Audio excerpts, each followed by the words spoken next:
Hi, I'm Yolanda, and this is Speak On, the podcast where we explore culture, society, and well-being. Today, I'm joined by Andrea Di Giovanni, a singer, songwriter, musician, and human rights advocate. Welcome. How are you? Hi, everybody. I'm really, really good. And thank you so much for having me today. Thank you for joining me, first of all. And secondly, thank you for your beautiful Instagram aesthetic. Oh, thank you so much. Yeah. That means so much. Like, there's a lot of hard work behind it, So, like, it makes me really happy that it's somewhat copies and that you're getting that kind of vibe. I love it. It's so beautiful. It's so beautiful. It's made me think, oh, I really need to sort mine out. Mine's just occasional pictures of me and pictures of cake. So But that's definitely okay. gonna At step the it end of up. the day, it depends what you do, and like there's not set way to use Instagram. It depends, honestly, what you do with it. And sometimes it's also nice just to have it as like a personal journal, because at the end of the day, that's what it is. Pretty much, definitely. Like, yeah, when I can be bothered to post, that's kind of what it is. That's it. So I'm going to start with the annoyingly British questions where we point out things that are incredibly obvious. So I'm going to open with everyone is asking everyone how their year has been, but how has 2020 and lockdown been for you? It's been that lockdown. It's been a weird kind of moment, I think, because it's been a moment where like everyone has been forced to kind of like face their insecurities, their demons a little bit, and do a lot of work on themselves, because obviously we kind of have hectic lives. We live in a city like London, like I live in London, which is like very always doing something. You're always chasing the next thing, and like I think this lockdown has forced all of us to kind of like sit down and deal with a lot of things. And I don't think there is a case that it's like it's not there is a reason why, for example, the Black Lives Matter movement thrived in a moment like this, because folks for once were able to listen and to understand that this was something that it's always been around. Because let's face it, racial discrimination is something that is so intertwined within white supremacy in the world we live in. But I think this time around there was like an availability from most people to listen. So it's been great on a personal note from that point of view, because I've been able to kind of look at my patterns, why I would do things a certain type of way, and also try to understand why I would get so much anxiety sometimes from like, the kind of world I've chosen to be in, which is the music industry. On the other hand, though, it's actually been incredible, because I've received so many opportunities during lockdown that if we kind of compare to what was before lockdown, they were never as much as they happen in lockdown. So in a weird way, I think that it's been a blessing in disguise. Because has brought loads of opportunity. It seems like the world is starting to waking up to things that should have been woken up for a while, but thank God now they're actually waking up to it. So I think it's kind of been a kind of reset moment for mankind to kind of like sit a second and realize, look, our planet is literally going to shit. And on a social level, on a climate level, there's and time's running out. So I think it's been great from that point of view, because I think it's woken up conscience to be like, hold on, if we want to give the future to the future generation, and we want to give something that they can thrive on and it's sustainable, we need to act now. Yeah, absolutely. It really has raised our consciousness to such a level. A lot of people's, not everyone's. Some people, they've just doubled down on whatever bullshit they believe beforehand. But other people it's really woken everyone up. Because you're right, everybody was like they did the availability to listen. That's the really, really key kind of phrase there. That's exactly what happened. And just being able to pay attention, because everyone was so bored and there's nothing else going on. They're not distracted by everything, the usual things they do in life, and also kind of mundane things in life as well, because by that point most of us had completed Netflix, so we started paying attention to everything else. Exactly. That's the thing, is it was impossible not to acknowledge what was going on, because it's been pretty much everywhere. And what I'll say again is that these are things that we are not talking about, things that happen today. This is a very systemic issue that starts back then with colonialism.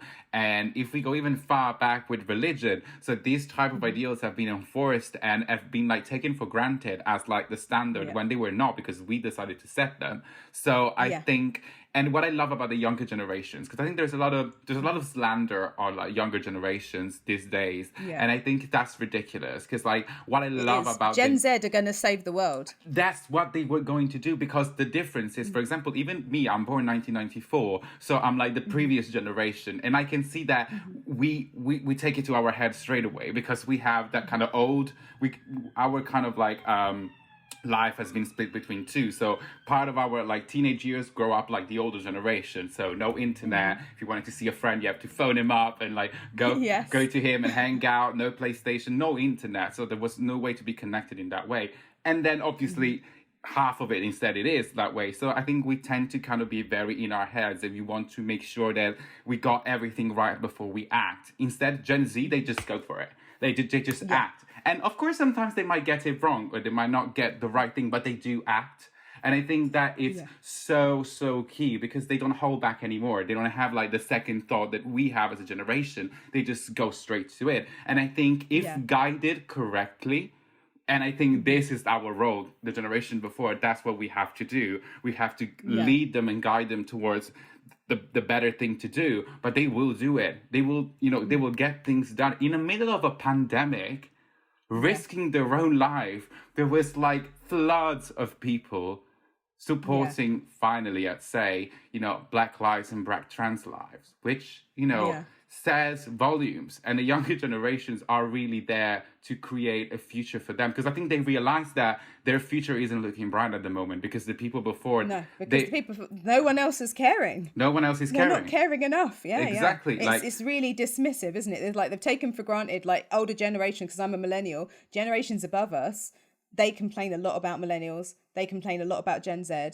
They forget that they're our parents, which is funny. It's like, you made us, guys. But exactly, they forget about all these things.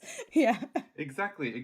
But yeah, in many great ways, it's just beautiful to see this kind of like movement that it's kind of really taking over. Because people are like, yo, this is my future. You don't get to mess with my future. And if you don't do the things I want, I will get them done in my own ways, which I find so powerful, so needed, and dare I say, finally. Finally. And it's so inspirational, because obviously we know that any progression that we have now has obviously been achieved on the back of other people slogging away and dying, and so many people have paved the way for anything to happen today that could happen today. Gen Z wouldn't be able to do anything they could right now if there hadn't been people absolutely bashing those doors down and throwing themselves against the sword, throwing themselves on the sword, etc. But I think the way they're running with it is just it's a thing of beauty.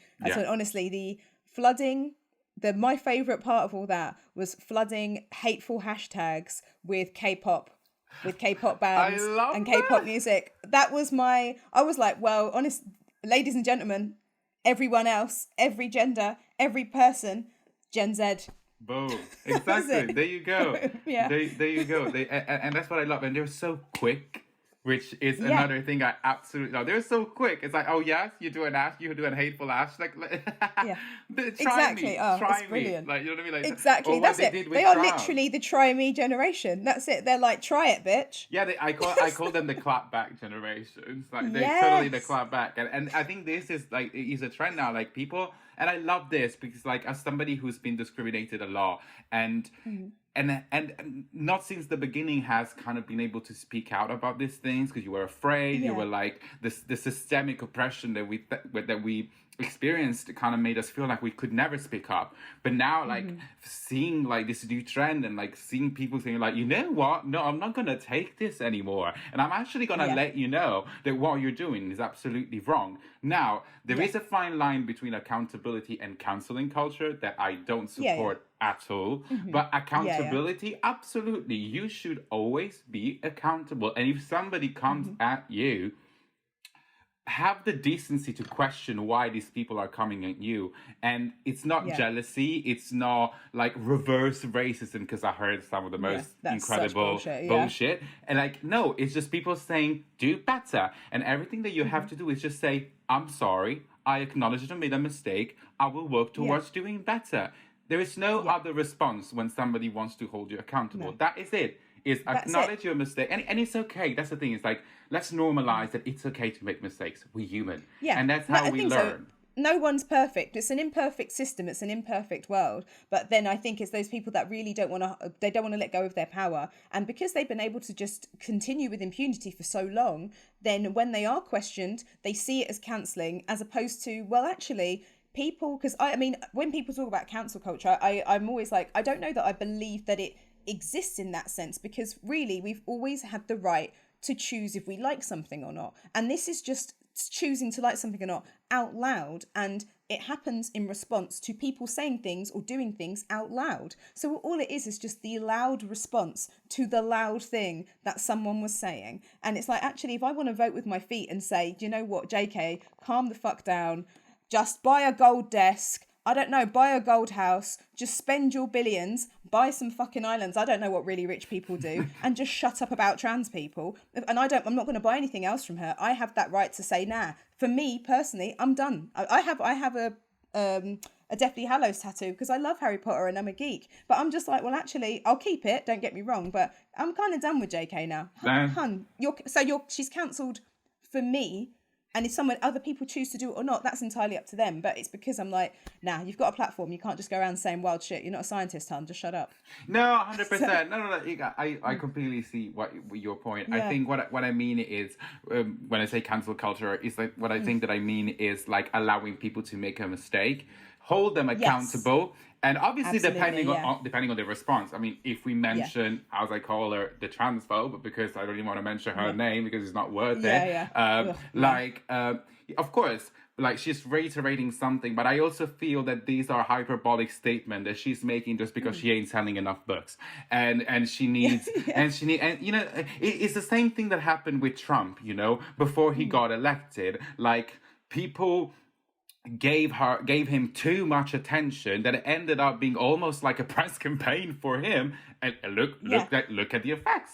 Boom, he got elected. So like what I say is, like, for example, because this is the thing that bugs me when we come to like the JK thing, is that, for example, you know, there is a lot of like cis people, especially cis white gay people, who, you know, decides to be the crusaders online and decides to like tweet at her and like, like, oh, this is not right, which it's all well, good and done, but then there is a trans pride march and they're not showing up.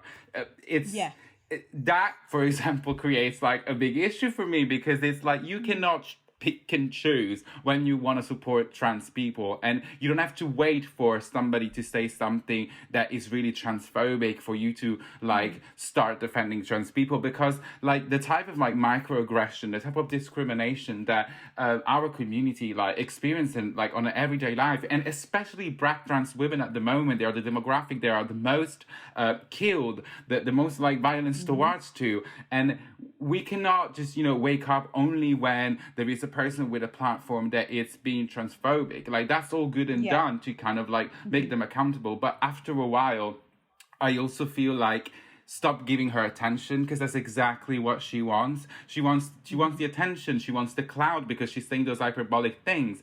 But realistically, like creating too much attention around JK, what it does is actually takes away from what needs to what needs to be attention on, which is, for example, the GRA reform. The fact that Liz Truss out of the blue decided to scrap those plans and call it a day. So if a person wants to receive surgery to these days, basically you have to have a diagnosis that your mental health is impacting negatively your mental health, and the cure to your mental health disease is an issue is to actually have the operation, which is ridiculous.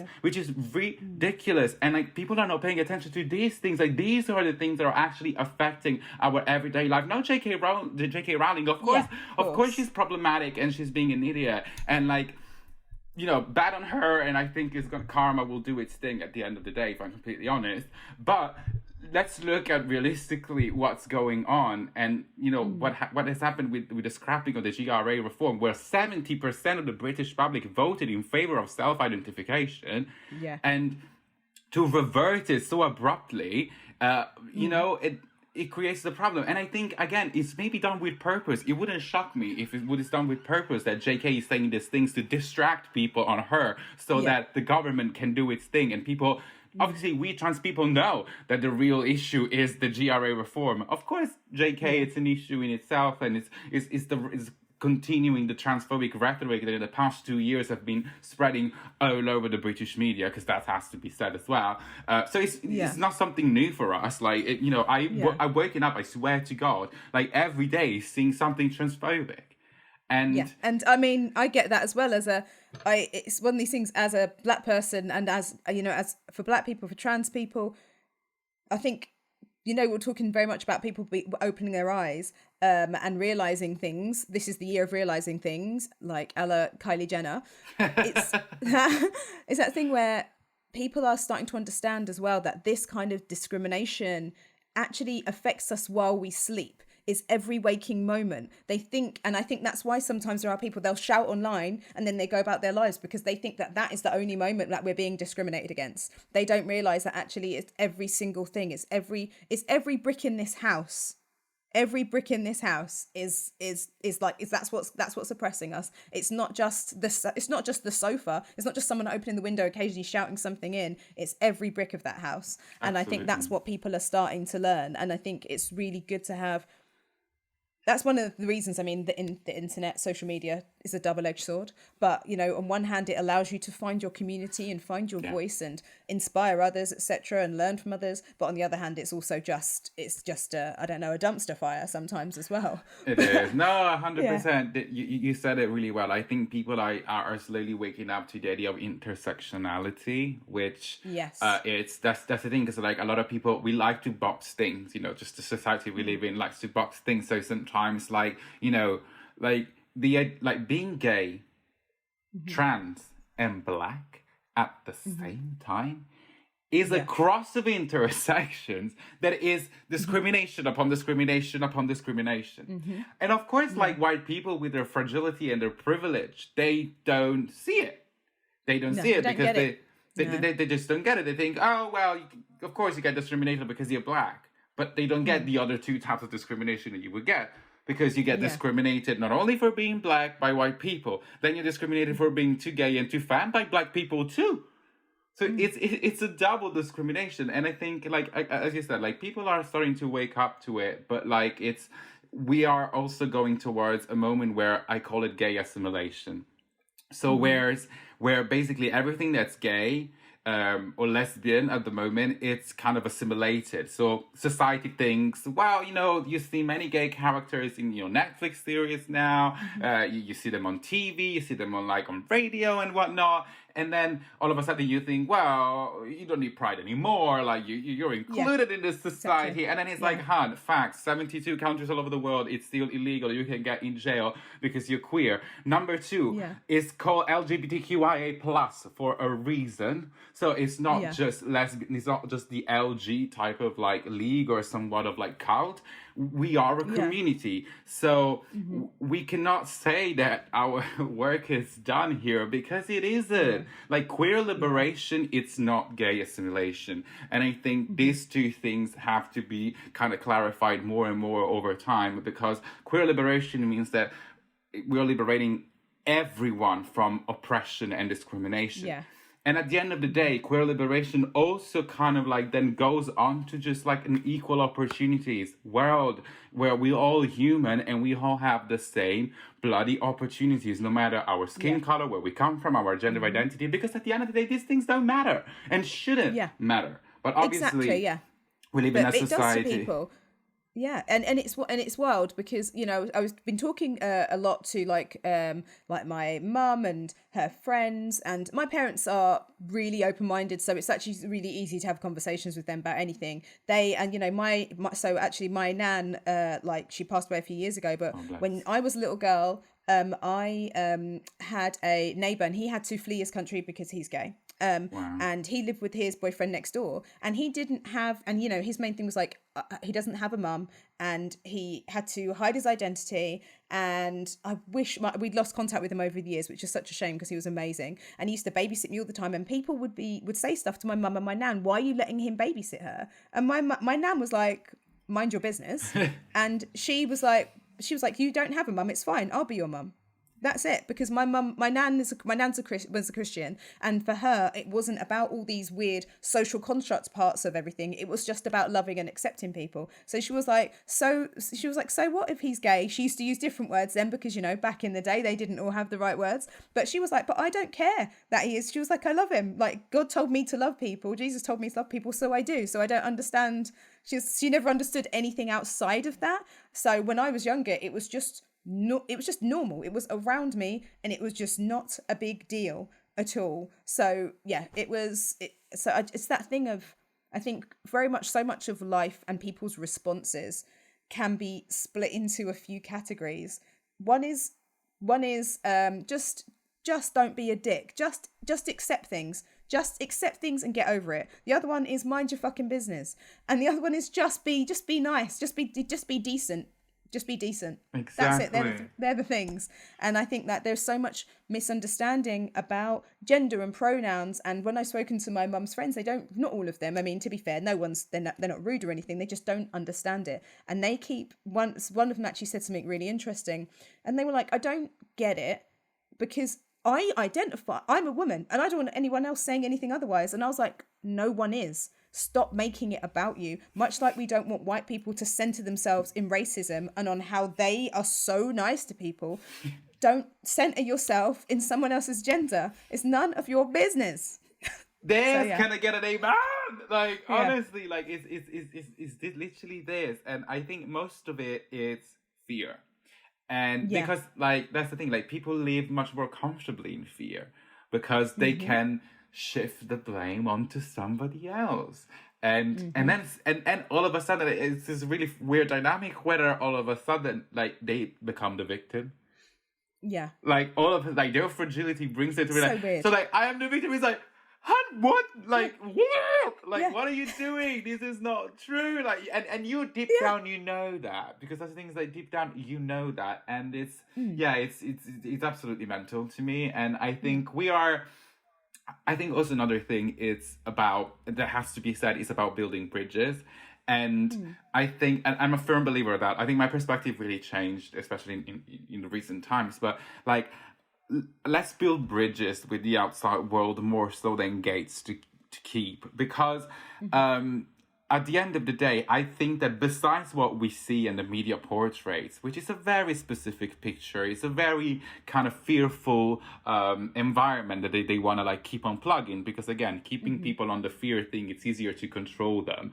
But realistically, I think that there is, like, a vast majority of, like, cis people who are ready to support, like, us, but are at the very moment they are not sure how to, because the communication coming from our own end is very split, divided, and our community is experiencing a lot of turmoil at the moment. And we are failing, and I say this with a heavy heart, but we are failing to show a united front under many, many, many different, like, aspects. You know, like, for example, the fact that the trans movement should be led by Black trans women, period. Like, in my opinion, there's no other way to do it. They started this movement. They are the voices that we need to hear and then we need to follow right now. And we should center those. And at the moment, I don't think that is still very much happening. And we need for more of that to happen. And then I think those that have privilege, such as myself, because we're white, so we have that privilege and there's no other way around it. It's to kind of, like, go to cis people and create that bridge in the sense and having those conversations, because we need to start to learn to debate our opinions. Even if they are bigoted, and start a discussion, because I think, like, with social media, and to kind of touch back a little on the canceling thing, now we are not training ourselves into having a debate, like, which I think is a really constructive thing. And I understand the only demographic that I understand is Black trans folks, because there's too much discrimination going on there. So it's, I find it, I understand that for them, it would be very easy to have, like, a kind of, like, chilled conversation with somebody who has bigoted view, because there's too much oppression with intersections that happen. So that's why I would leave Black trans people to lead the movement, so to lead us, and then we go and think these conversations, because even if they're bigoted, our privilege allows us to kind of like take a big breath and then kind of get back to it, like, and I think that is very important, because like my manager, for example, is like a 40 years old Serbian white man,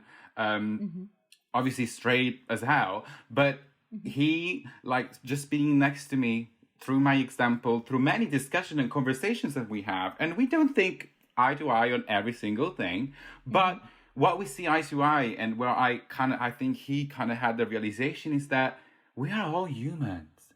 So why in the heck are we dividing ourselves so much? And what makes another human say another person, another living creature on this planet should not have rights? It blows, it blows his mind too. And that again makes me really think that there is a bunch of like people out there that are just ready to support. But I feel like the communication between us and them should be a little bit more on the terms of like, here's the way to support us. Just show up. You know, just show up. And yes, you might get it wrong. That's okay. Don't be afraid of being held accountable, because that's an important thing. Like, yes, if you say something wrong, somebody will come at you, and you just say, thank you for your perspective. I'll do better, and move on and move forward. You've learned something there. That happened to me many times. That's the thing. Like, nobody is perfect here. And I have many like black friends or like people of color who, if I have a take that might be riddled with privilege or that might have that, they are the first ones to like, babe, this is not it. Like, try and look at this. And I'm like, thank you so much, and please keep on doing that, because that's where I learned the most. I'm not afraid to be wrong, and that's another thing. Like, just don't be afraid to be wrong. It's okay. It's better to use your voice than be silent. Yeah, absolutely. And I think you've made some really good points there, because, you know, we talk, going back to cancel culture, I see what you mean. It is that thing where you don't want to say to people, you can't make mistakes. That's it. We are over. I think it is that thing where, I mean, there are some things that you really can't come back from. Of course. Some people are wild. 100%. Wild. But then, it is allowing people to make those mistakes. But then I think the reason, like, why, I mean, I don't ever really kick off at people and say, that's it, you're done. I just kind of like, well, this is what this thing is. You're annoying, and maybe a light insult, but that's it. But one of the things about accountability, which you made some really good points on, is, and actually I have an incident that happened to me recently, which I won't say who the person is or whatever, because we still got to have some conversations, but they commented on something around culture and identity, and I said, this is why people are upset, this is the origin of this, and I explained it, but then because a few people were like, that's it, stop the planet, I want to get off. So I made the comment, if this is the thing that makes you want to stop the planet and get off, how fucking lucky are you? And how privileged are you? And then the person who had written the original post messaged me and said, I deleted it because I felt really attacked. And I was like, I wasn't attacking you. Someone explaining something to you that when you are wading into a conversation that you clearly do not know anything about, because there was the choice to shut the fuck up. You didn't know anything about it, but you had to open your lips when you didn't need to. That, you know, you've chosen to enter into that. So when someone gives you, without being mean or anything, it's like, I wasn't ranting or anything. I have a journalism degree. I'm incredibly articulate when I'm writing everything down. You know what the hell I'm saying. I wrote it in a really nice way and explained it. And that still seen as an attack, because she's so fragile that it upset her so much that someone might question her talking about something she doesn't know shit all about. And that's what we don't need. And then I sent her things after to say it. And then she said, well, I just don't really have time for this. And I was like, okay, wow. I was like, this. And I said, and this is how you hold up, and this is how you prop up white supremacy, because you've said you don't have time for this. So you don't have time for this problem. That is something that's a problem for me every single day of my life. You say you're my friend, but you don't have time for it. But you've got time to open. You've got time to part your lips to join in. But then when I say, here's the thing and here's the idea, you see it as an attack, as opposed to the opportunity to learn about something, about the world you're living in and the world you're bringing your children up in, and how you can actively be anti-racist. And I was just like, wow. She's replied, I haven't read it. I haven't got the time. As Amanda Seal says, I don't have the time. I'm on my trampoline. This is my time. I'm not answering her again. So, but I get it. It's like, it's really important to show people, yes, you can make mistakes. Please don't be too fragile about it. And, you know, talking about like identity, and you said about when people kind of make it about themselves and become the victim. So for you, your pronouns are he, she, and they. How do you navigate this? Talk to me about this. Oh, to me, it's like that's. I love using like that's why I love using is she they, and because it's I'm fluid and identify as gender fluid, and Yeah. to me, I find it very easy to honestly to navigate actually through it because I just don't take very personal whatever pronoun you call me. For me, it's like because I'm like everything. I really don't mind, and it's not something that. Personally, to me, I take offense. Like if you don't use like for example they, if you use he or she, like I'm very open. I think that encompasses my identity, and because also I think that is she they, it's a way for everyone to be welcome to the party in a way that it's less like whoa, like this is like they them and people are like so like instead of when you go to Ishi Day, it's kind of like more welcoming, and it's not this to serve this purpose. Like again, it's just my identity. But I just find that people are sometimes people are funny because like sometimes people are just like you can tell that they're like Ishi Day, like oh what am I gonna use? But like once they start using it, I see that they actually have fun with it. Like sometimes they call me they, sometimes they call me she, sometimes they call me he. So when it comes to it, for me, it's been actually so far, thank God, it's been like a very peaceful experience. But I definitely know of, especially when it comes to obviously non-binary people here, which is the biggest thing, obviously the they them, which is actually it's some people are just like, well, no, this isn't right, this isn't like grammatically correct and whatnot, and it's like. It's none of your business. Like if somebody's asking you to call them they them, like what is your problem with that? And the fact that people have issues with that shows you how like bigoted and ridiculous sometimes this society can be. Just because I'm showing you that there is an alternative to two genders, like hun, the truth of the matter is, like I studied classical studies, so ancient Greek, ancient Romans, that was normal. It was the most normal thing. Then we're in this construct that we built. Catholicism built, and I'll put it out there very strongly, but I've studied religion and I know what I'm talking about here.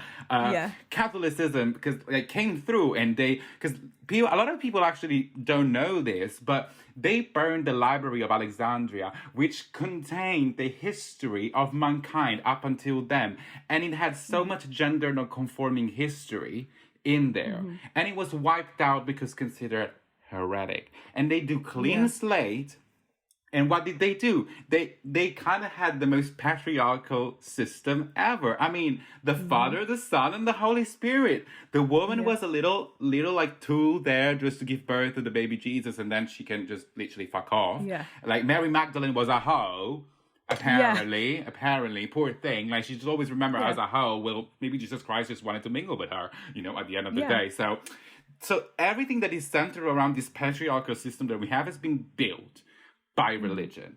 So it's and it's upsetting that like a lot of people don't know that. So it's just like when people say like, oh, this is something new. No. We've actually been around way before you. And we actually been around way before this system. What has happened is that we've been pushed on the side. And now I think because again, this newer generation are more like, I don't care, like labels. I don't really care. I just want to be.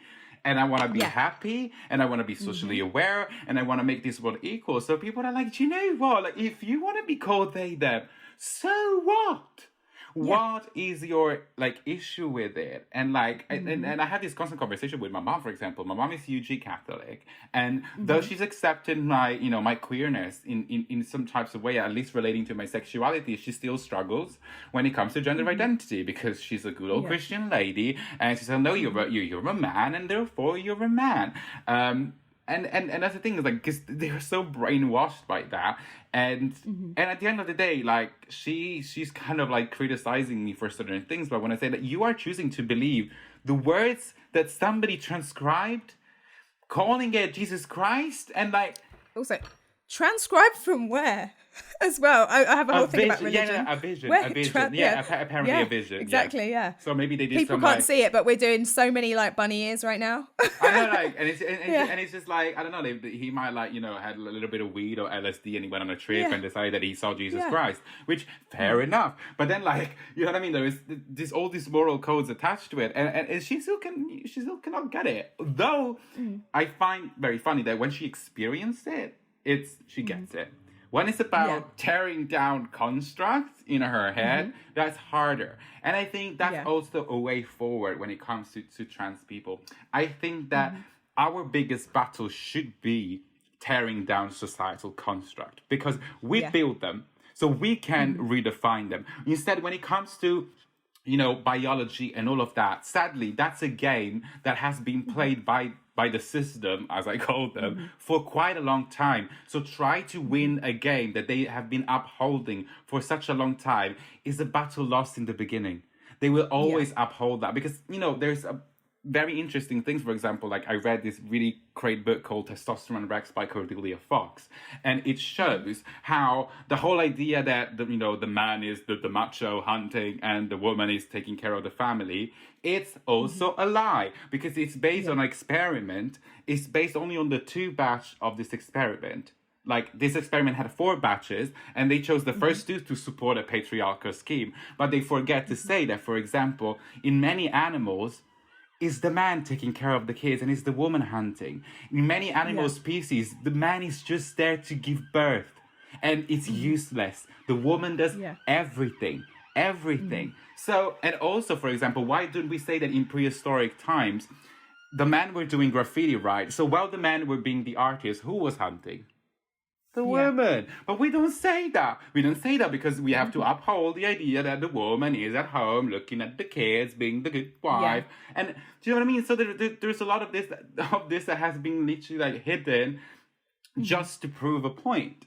So that's what I'm saying. I think that there is, like, a lot of people also, as you said, like, because they are so, like, lazy in their privilege, they forget to just, Google these things. And it's something that, for example, really upsets me, because it's like, how can you not be aware of these things? And you literally have it a type away. But if you have to look for your next game to buy, if you have to look for a book you need for your work, you're so quick to go on Google and find your resources. But when it comes to understanding everything about gender identity, trans rights, Black people rights, oppression, years of colonialism, structural racism that in this country is the biggest thing. And it's probably even worse than America, I have to say, because at least in America... it's more insidious. People think it's worse than America, so then therefore they're really dismissive of it here. But if the police had guns here, police would be killing us too. Well, not they already are, but it would be at that rate, easily. Exactly. And it's not just that. It's like, in this country, it's like structural. Like, in America, at least it's like overtly present. Like, people will just like be right in your face. Here, it's like... A Black person here will never get the same paid as their white counterpart. They will never get the same access to healthcare. They will never have the access to funds. Their government, like, funds are going to be significantly lower. They have, like, 1% of representation in institutions. Like, I mean, I will never know what that feels like, but damn. And, like, to exist within... to exist within this frame, and it's like, whoa. And, like, of course, like, a lot of white people don't get it, because, like, this world is made for cis people, for white cis people to thrive. It's basically said, this world is for you. Here you go. And anything that goes out of these things, it's to be dismissed, or it has to work harder, and, all of that. Exactly. And then it kind of becomes this threat as well. So it's like, but in a weird way, because it's not a threat. And I think that we have to continue having these conversations so people realize that the other people existing like this adjacent to you, it has no negative effect on your life. It does nothing to you. You can still wake up. You can still be Karen. You can still have. You can still eat your cornflakes. You can still have your unwashed, unseasoned chicken. We're not going to stop you. Just leave them alone. That's it. Yeah, just 100%. Get on with your day. Exactly. And also, at the end of the day, we are human.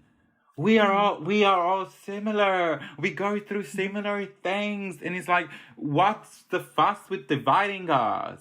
I mean, I know Yeah. what's the fuss with dividing us is because when we're divided, we're not much of an issue. And when we're all united, Yeah. that's when we create the problem, you know? And I think, and Yeah, that's of where course.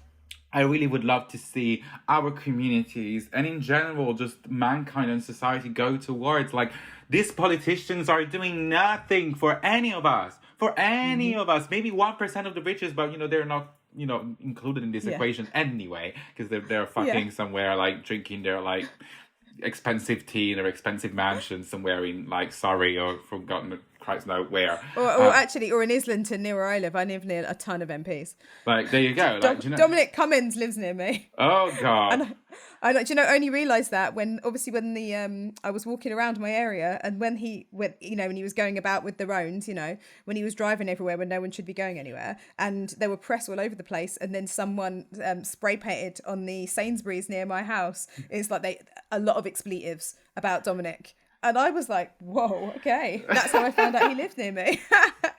There you go. But that's the thing is that politicians are making like really, really important decisions but mainly to benefit like a really small % of the population. So if we unite together and show such a united front, we are unstoppable. Like, Yeah. and I really would love for people to understand that it's like voting matters. Yeah. Like expressing your voice, like, and getting your right to vote and going out there matters. Even if I understand from, you know, when it comes to Black people, it's hard because, you know, it's really like a lose-lose situation there most of the time. Yes. So it's very complicated to find, but also, you know, there can be like ways here and there, I suppose. So, but it's just important just to show up and just to support and not to center yourself in this support, because that's not real support. That's just clout chasing or virtue signaling, which is a thing that has sent me through the goddamn roof, especially during the Black Lives Matter. It's like, oh, look at me, I donated this. Oh, look at me, I donated this. And I'm like, I think you're doing exactly what you shouldn't be doing. Yeah, but I feel like hopefully over time some people will start to course correct, and I hope the same, you know. And I think we have a long way to go. We've come far across a lot of marginalised communities. We've come far. We still have so much further to go. Yeah. And I think a real like talking point, and actually next year we're going to be doing some events around this, is talking about gender, pronouns, sex, sexuality. All of those things. Yeah. And I'm not saying it because they're all lumped together, because they aren't, but you know, these are some of the subjects that we're going to cover, and specifically gender, because I feel there's so much confusion around it. And when I said to my mom, I was like, well, gender is like, you know, gender's a social construct. And she's like, what? But then anatomy. I was like, no, that's, you know, I was like, well, that's your parts, that's your genitals. Your genitals are your genitals. But gender is a social construct. Why do women have to do X, Y, and Z? Why do men have to do X, Y, and Z? And I wonder if they're in the future, when Gen Z just come along and just cleanse the planet, and when they grow up and cleanse the planet completely, which will be fantastic. I'm sad I will not be here for all of it. Will there be a point where with some of these gender constructs starting to break down?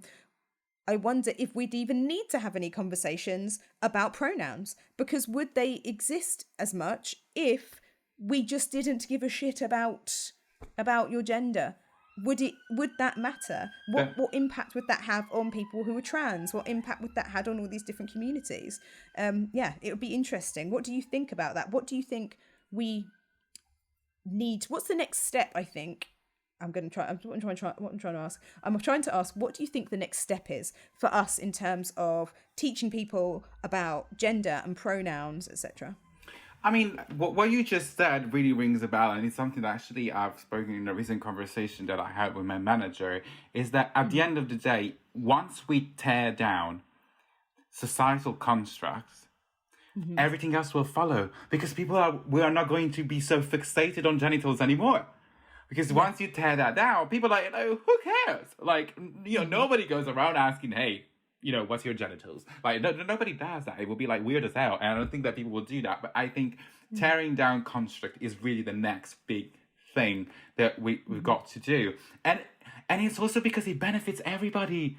Like, it benefits women, men, trans people, non-binary, and all the amazing, like, gender identities that are within the plus. And I think we're gonna go towards a world that is actually labelless. Because, for example, my relationship with label at the moment, I don't like them. Like, I started with loving them because, again, they make me feel community, they make me understand and unpack better a lot of like internal shame that I have, and, you know, got me to an awareness level, at least, of like who I am and what my identity is, my sexuality is. But at the end of the day, I still, for example, find them very like kind of like limiting in a way, because I think that's what labels do.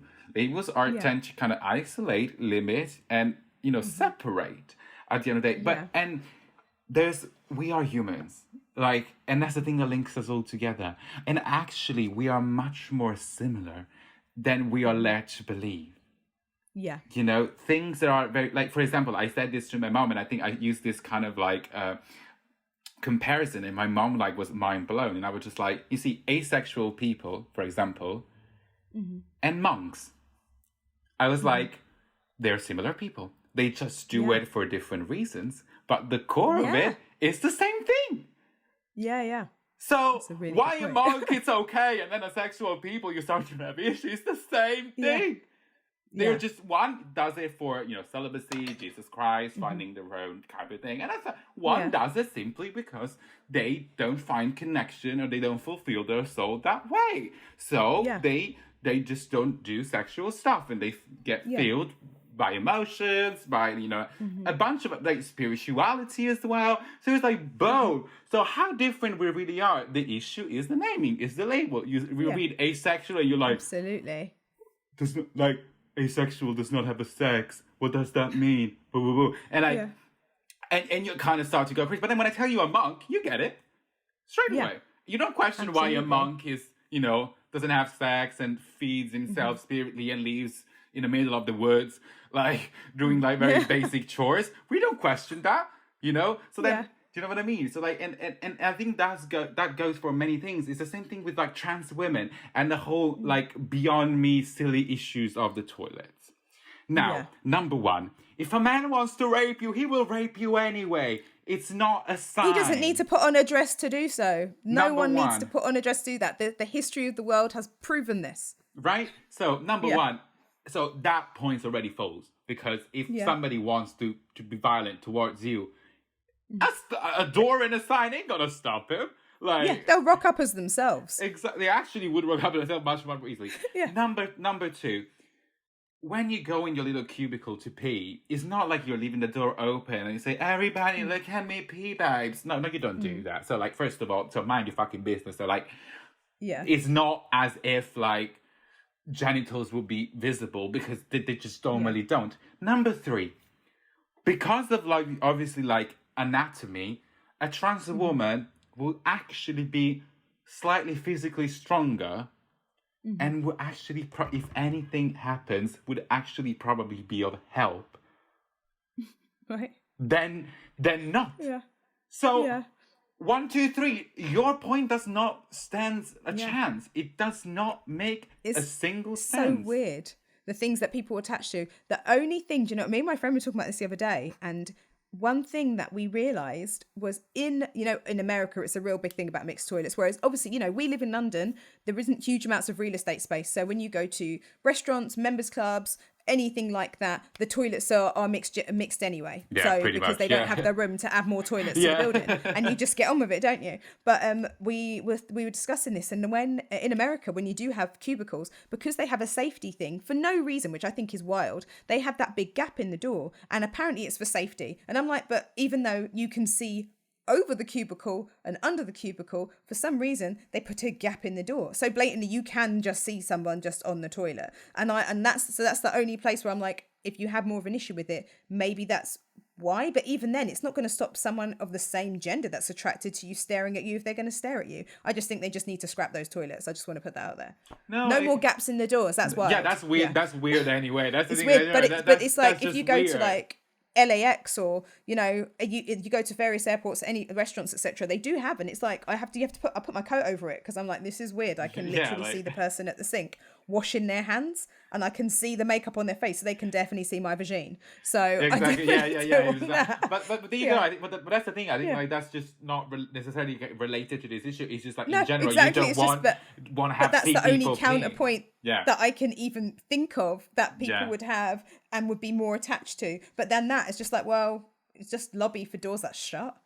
Exactly. And also at the end of the day, like, yes, there are many trans people and a lot of people are like coming out like that, but we are like, 2%, 3% of the population. So it's not like such a small percentage of the population for so many people to be worried about something. I'm like, what? Why? It blows my mind. Right? It blows my mind. Yeah. Like, and that's the thing. It's crazy, and that's the thing. It's like wild. They're so hung up on this thing, like especially what we call TERFs, this kind of like radical feminists who are like. Which is not my feminism, because I'm I'm black, and a lot of that stuff they do excludes the shit out of me anyway. That's the thing, that they become so radical that they are so entrenched in white supremacy to begin with. Like, so basically they are actually upholding that, and what are they trying to do? They are trying to uphold white patriarchal supremacy also on women. What's wrong with you? Do you know what? Truly, there's a group that I'm in, and so I have this event called the Festival of Confidence, which is all about boosting and building women's confidence. But I have women with an X, because it's like, no, it's open to trans women, it's open to non-binary, it's open to anyone that identifies as a woman. It's open, but it's just really specific about these issues.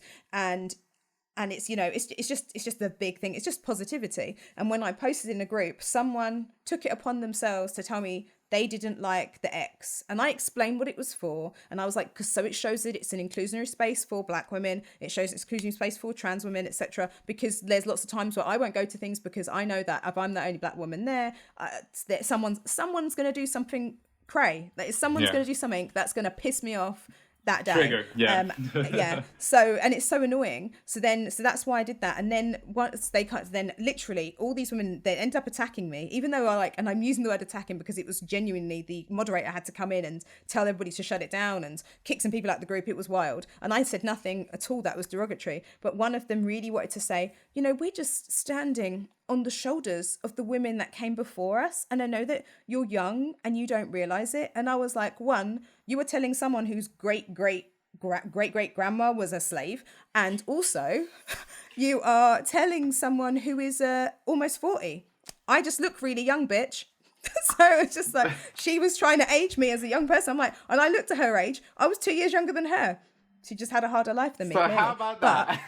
Exactly. But it was just really annoying. But I've loved this chat because you're so clearly this like human rights advocate as well as a musician.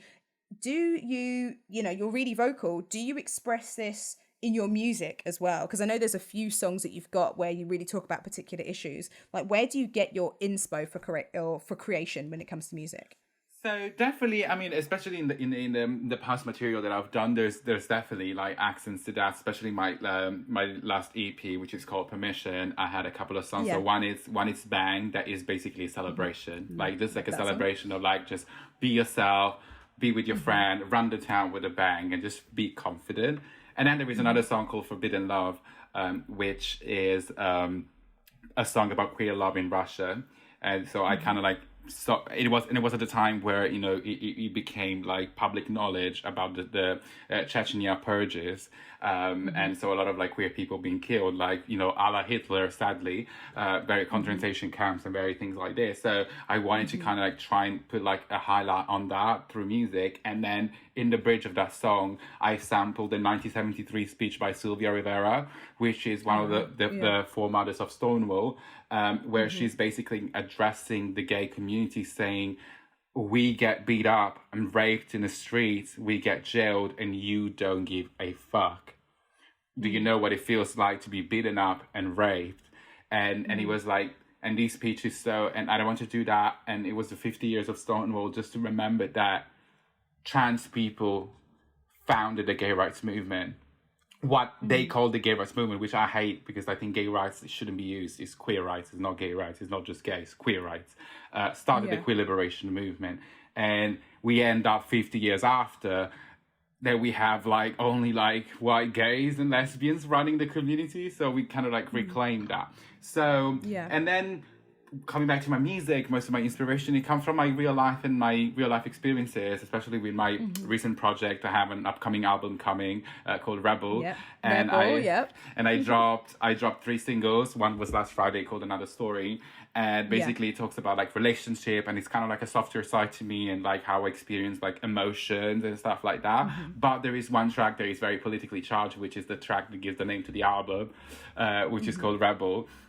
And it's a track where I actually tackle climate change from like from a very cool perspective. I don't want to give out too much because like it's a song that I love the most, but it tackles that issue, because that's the thing is as well. Like I think it's like I mainly do pop music, and like as popular artists, we see what's going around us, we internalize it with our emotions, and then we kind of like pull it out and.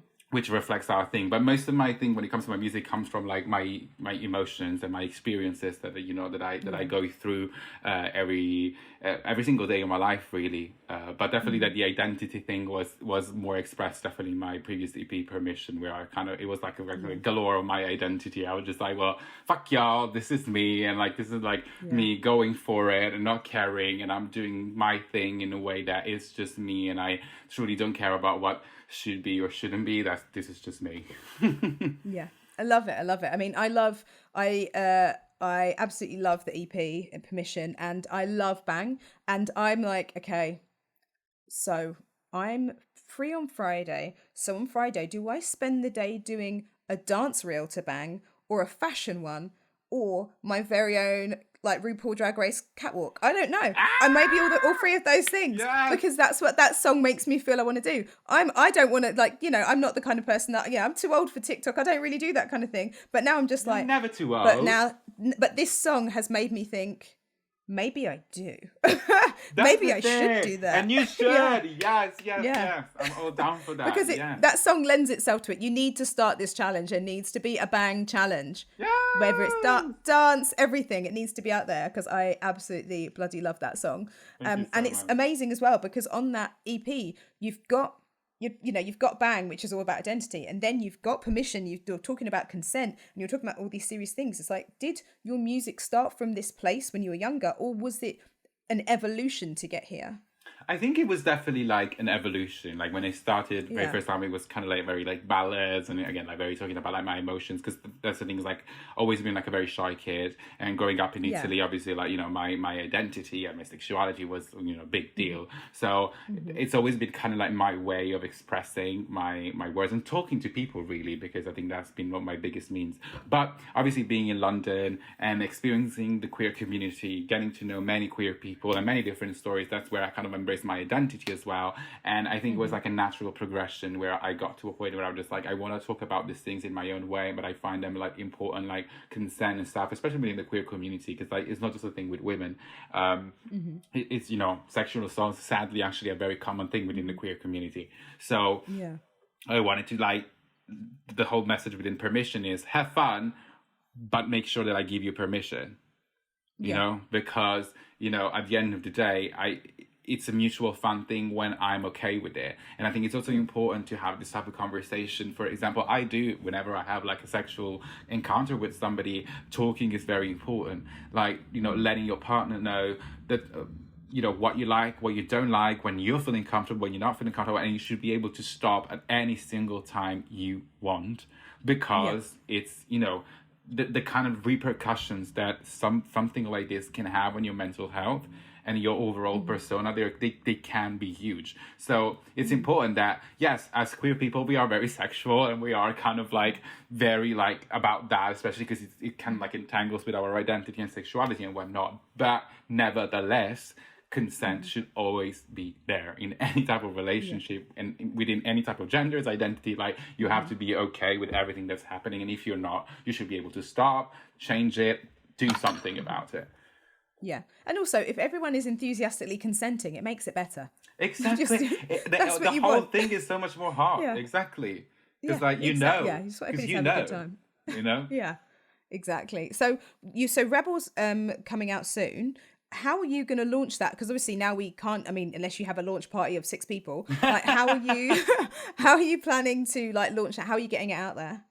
So I think that this is something that we're kind of like really working out as we go. I don't know if we're going to do like a listening party, like maybe on Zoom. That could be a nice thing. Or maybe I'm just gonna like do little clips where I explain little things from the album, like coming up to it, I will explain like what every track is, what does it mean. Kind of definitely, obviously, like using social media, maybe some like Instagram lives and Twitter. Obviously, it kind of like forces you obviously to kind of rethink any type of strategy, like in kind of like releasing music, because obviously like there's not much live, sadly, going on, and I don't think there is going to be up until March 2021. Yeah, exactly. So I think it's cool. Like we'll see, and again, like social media, like reels, his like stories, lives, and doing things like this, and trying to like get your face out there. And obviously, we'll maybe like talk with like some publication. I'm already in talks with some publication, doing some editorials around the album and like nice interviews, so that I can kind of like really kind of like get it out there, and the reason and what I'm talking about. Also, there's something like really cool happening like next month. I cannot say too much about, but it's an incredible news, and like I'm so gagged that as a DIY artist I managed to get that, which is incredible. But obviously, like if you keep up on my social medias and all of that jazz, obviously I'm gonna like drop little nuggets here and there. It's just contractual issues. I cannot say anything. Okay, so that's fair enough. Non-disclosure is non-disclosure. Exactly. But yeah, so there's exciting stuff happening, definitely. And I cannot wait to drop the album. Like that's the thing I really want to kind of boost through the mainstream, because then I want to bring a lot of amazing people with me. That's the thing. It's like, of course, success for yourself is great, but I always have the community at the heart of what I do, because the community has helped me get where I am right now. And it's I don't know, to me it's just only natural that when you grow and you grow the community with you, you both grow. And I just want to bring a lot of talented people to the limelight, because I think there's a lot of talented people out there whose voice is getting talked over, or is getting dismissed for silly, stupid reasons. And I just want to be that person that breaks through the mainstream. Is like, boom, I'm not gatekeeping now. I'm actually opening this bloody gate, and I'm like letting it flood by a bunch of incredible creative people. I genuinely cannot wait to do that, because that's always been like a name of mine. Obviously, on top of being successful and touring the world, because that's the thing. My ambition is quite strong. Like I would really want to be up there with the Beyonce, with the Madonnas, with the Gagas. That's what I want to do. But also while doing so, making sure that I'm dismantling every type of like, oppression, prejudice, and white supremacy as well.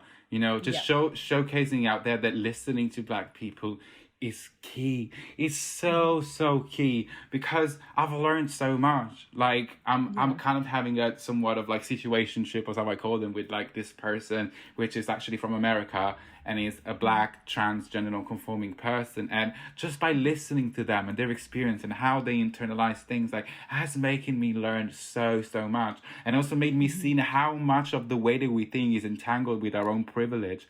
So the first moment that when a Black person is talking to you and you sense that, but I coming, that's your privilege. And you have to train to push it down and be like, but I what? But I what? There's nothing I in this. Just shut up and listen. And if you have questions, do ask. But also make sure that the way that you're asking questions is not triggering for the person. Just make sure. Absolutely, not tapping into people's pain just so you can understand more, because there's enough information out there. Exactly, like stop sensationalizing pain, because that's ridiculous. Stop doing that. No, but just listen to a person saying, well, I experienced this and I go through this and that, and that's really hard for me. And then you're like, I see that. And because then obviously it's out there. Like it's very hard not to see it, because once you listen to that experience and you realize, oh, fuck. Yes. Like there's many, for example, like when I'm still talking to them, like there's many publications out there that uphold white supremacy. They underpay their Black stuff, and but people make justifications for it. Like many artists make justification. Well, I need to further myself, so I'd rather get that article in that publication, even though I'm basically perpetuating white supremacy. And even when this publication was called out by a Black transgender non-conforming person about their white supremacy bullshit, yet people are making excuses. Is this type of thing that is preventing the change? Is the idea of, oh, well, for personal gain, then Black Lives Matter, but I need an article in this publication because I need the streams, I need that. So hey, Black Lives Matter, but I'll go. Yeah. That It's is definitely literally the problem. it's a lot to it's a lot to juggle, isn't it? And I can see the complexities of that because I used to work in PR, and you can see the complexities of that when people got coverage. You'd send out press releases, and when someone got coverage in particular publications, and that people that were slightly more ethical would be like, oh, I'm actually really bummed out that they published me because I hate that publication in particular. They've just picked up on it because they often source news from other places.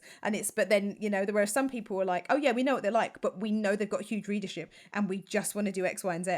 So, and it's that's a really, really, really good point to make, actually. And I think because it's a lot of people, that's the thing. And that's how in many fields, white supremacy keeps on being the thing. Is because people are willing so easily to go to a Black Lives Matter protest and have signs and virtue signal the shit out of them, but then do that. And that's the thing, is like, however complex, I actually think that there is not complex. Because if somebody's holding white supremacy, you just shouldn't go there. Period. Yeah. Just period. Yeah. There's no like, oh, but. No, there's no but. Because the moment you think that there's but, you're letting your privilege speak. And you're like, wow, but I need to do this for myself. And it's like, no. Because by doing that, the dog bites its own tail. And we never go out of this. That's true. And you know what, that's made me realise, because I'm saying, it feels complex, but it's like, because I'm so used to having to police my tone and police what I tell people to do, or not even tell, because I'm not telling anyone to do anything, but police suggestions or anything else, I do that in my tone, because I know that if I say, here are all the things, and give people a really long list, they're just going to check out. So I'm always really mindful of what it is that I'm saying, and kind of tend to do in little, here's a little bit, here's another little acorn, as I can't give them the whole tree. I have to give them an acorn at a time, because if I gave them the whole tree, then they're just going to turn around and just check out of it. So that's just like I suppose that's a really good demonstration there to people listening of how I have to police my tone, because I'm too scared, because you don't know that I don't want to say anything, because then people be like, well, if I need to make money for my company and I need to X, Y, and Z, then why would I turn my back on that? Whereas I'm like, well, I prefer it if you didn't, but you kind of can't say that, because people will be like, no, you're taking it too far now. But yeah, I'm glad that happened, actually. So people can see this is the life I live, constantly policing what I'm saying, even if I don't need to. It still happens. Exactly. Conditioned to do it now. You made I think it's beautiful that this happened, and that I kind of just said to you, just like, no, honestly, there's nothing complex about this. It's not complex at all. It's really basic. It's really basic, because that's the thing, is like, a lot of people like to, especially white people, a lot of white people like to think that there is grey areas with racism. Like, no, hun.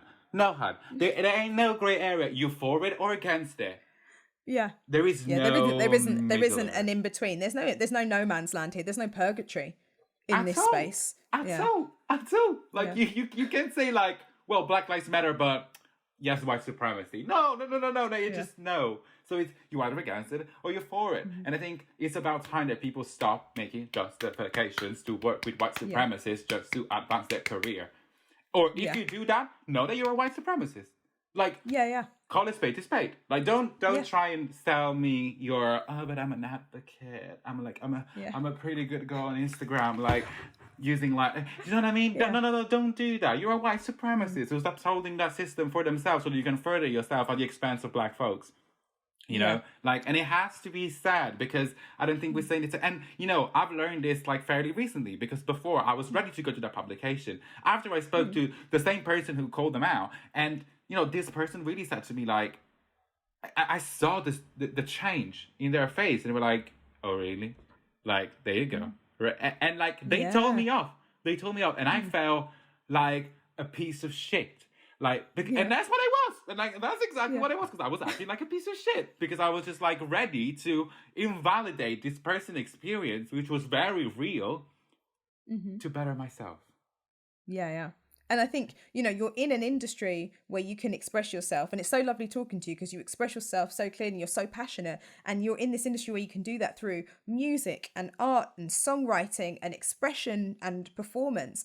It kind of, we're listening to your music, looking at your aesthetic, and I think just where where I suppose self-expression is now generally, and people expressing their identity very much reminds me of, you know, I'm almost 40, so when I was younger, I remember, you know, Marilyn and Pete Burns, and I remember Jermaine Stewart. And so I remember really specific people and having, like, even Flock of Seagulls had crazy hair. So, you know, it's just like the way that artists used to express themselves in the 80s was really, yes, it was very much a certain style, but it was really progressive. And I know obviously that did not mean that they weren't facing any oppression at all for being queer. Of course they were behind the scenes. It was the 80s. It was, it was wild. You know, there were obviously, there was a huge pandemic going on then that we just don't talk about enough.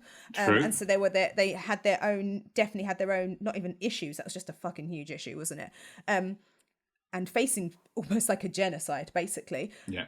But in that, their expression and the way they dress and everything, I felt like when we got to the 90s, everything just kind of backslid, or I don't know where the fuck it went, into just manufactured 90s shit. And then all of a sudden this, like, this is what a man should look like and this is what a woman should look like. And then we just lost all this amazing, like, this beauty of self-expression in music and everything that we had then. But now, like, looking at you, looking at other artists, I just feel like that's what it kind of reminds me of. Yeah. And I hope that's a compliment, but that's what it reminds me of. Yeah. It reminds me of that when I was a little girl, what I used to see when I used to come to London, come to Camden, there was, you know, when, you know, people were punks and then dressed in a particular way and just that identity was just coming out of everything just proudly. That's what I get from you. And that's why I've loved having you as a guest. You're so awesome. Wow, thank you so much for having me. Thank you such an amazing time with you today. Yay. It's just brilliant. Thank you. Thank you so much. Thank you.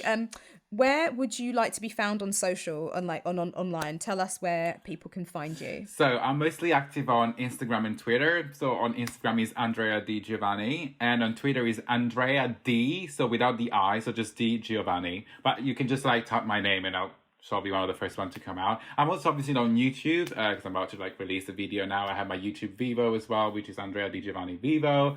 So it's all out there, but you type my name and there's on Google and there's kind of like the world at your hand. There's a lot of content, obviously, over the years that fits quite nicely there. Amazing. Thank you so much for joining me and have an amazing rest of 2020. And I can't wait for Rebel to come out. Thank you so much, and the same for you. Thank you again so much for having me. It was such lovely to talk about these things. It's so important.